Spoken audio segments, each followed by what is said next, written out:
Hey guys, Team Monkey Monkeys A recording now. Team Monkey Monkeys B is going to show you his new deck update for his new. I don't know the name of it yet, so I'm going to let him tell you the name.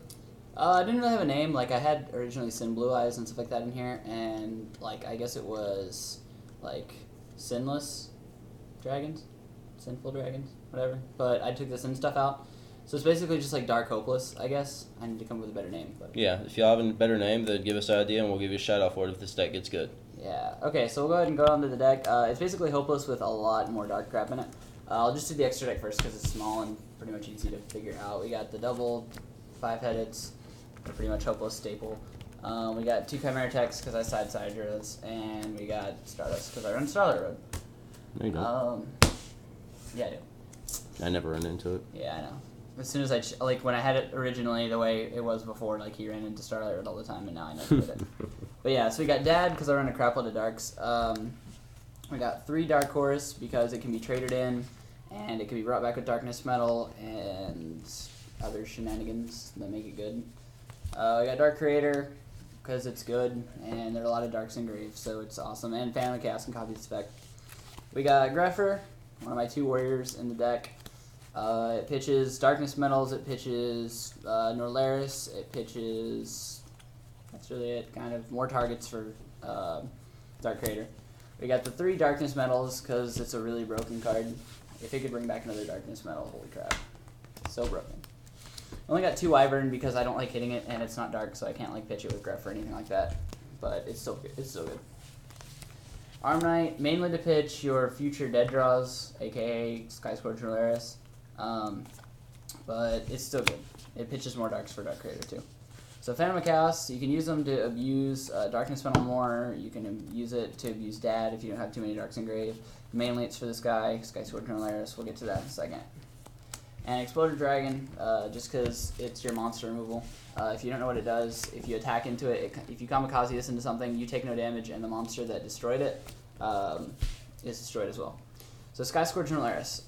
This is kind of why the deck is good. You use Phantom of Chaos to bring it out, and its effect is by paying 1,000 life points, it's a Chaos Emperor Dragon. It nukes the field, and then you draw one.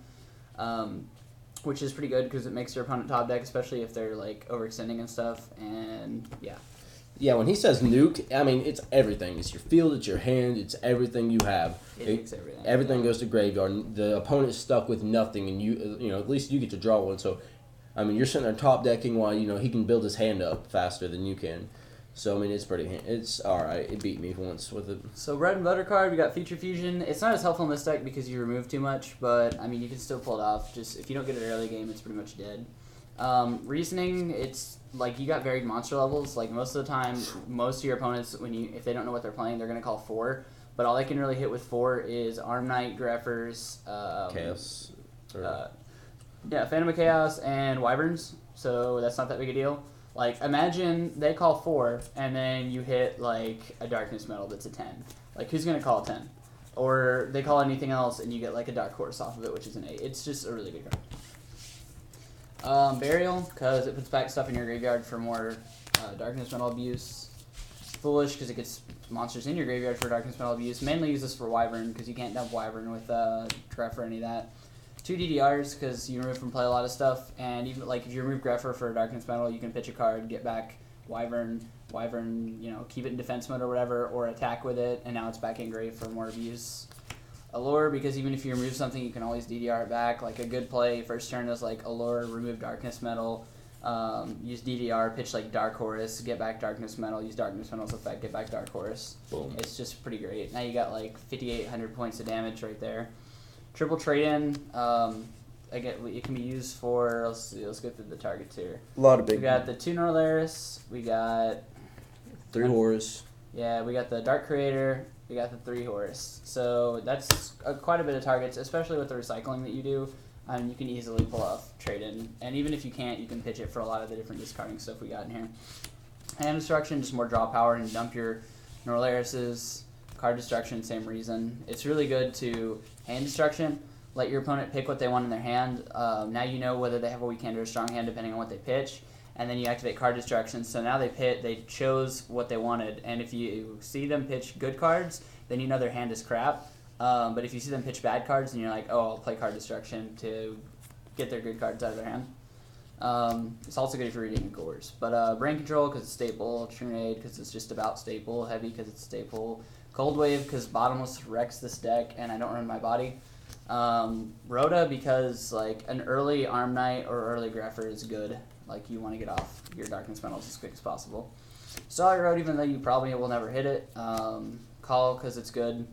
And then 3 Reckless because you can pretty much dance around it. Like with Reckless, you can go card destruction, hand destructions, trade-ins, allures.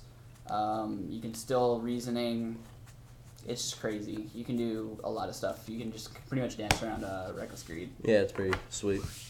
So Reckless Greed, like mostly I don't like Reckless Greed, but it just works in this deck. And then for the side deck, I side in just Hopeless. So we got Drago, Prime, Yamada, another Wyvern, Double Totem. This is just actual side deck stuff. Just DD Crow, 2 Sidras. That for when I go into Hopeless because it's good. And then this is just stuff to mess around with. Prohibition, another Mass Dragon, and then 3 decoys. Because if you're playing against somebody who doesn't read cards, like me and Albert, like we're too lazy to look at stuff and read stuff, summoning a decoy dragon and they attack and you get a free Darkness Metal is just like insane. So it's really good. So yeah, it's a good deck. I think it's fun. And you should try it out because Nordlaris is a bitch to get around. Mm-hmm. So yeah, I guess that's pretty much it. Subscribe to us, and this deck is probably going to be for sale now because that's what I do with all my decks. When I make them, I work on them, I test them, I get them good, and then I end up going back to Yados again. So that's probably what's going to be the next deck update. You'll see where the Sin stuff finally went, and offer for this deck if you want it. I have rarities and stuff like that if you want to know those. So thanks guys, and peace.